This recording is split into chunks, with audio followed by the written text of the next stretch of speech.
नरसापूर येथील चिमुकलीवर अत्याचार आणि खून प्रकरणात मोठी घडामोड समोर आली आहे. आरोपी भीमराव कांबळे याच्या विरोधात पुण्यातील विशेष न्यायालयानं गंभीर आरोप निश्चित केले असून या खटल्याची आता दररोज इन कॅमेरा सुनावणी होणार आहे.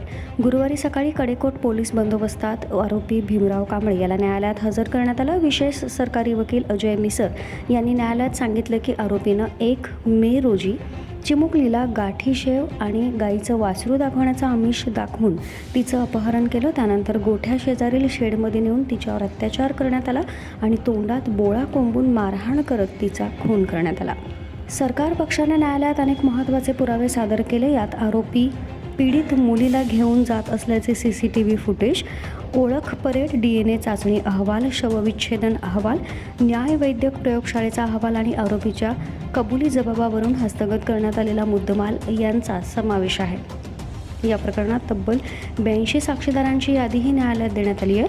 दरम्यान आरोपीच्या वकिलांनी सरकार पक्षाच्या पुराव्यांवर प्रश्न उपस्थित केलेत. अपहरण, विनयभंग आणि खून सिद्ध करण्यासाठी ठोस पुरावे नसल्याचा दावा त्यांनी केला आहे.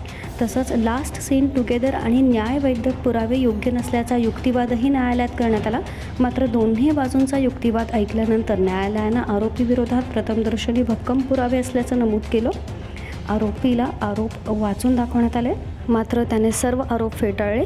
या संवेदनशील प्रकरणाची सुनावणी आता रोज होणार असून संपूर्ण राज्याचं लक्ष या खटल्याकडे लागलंय.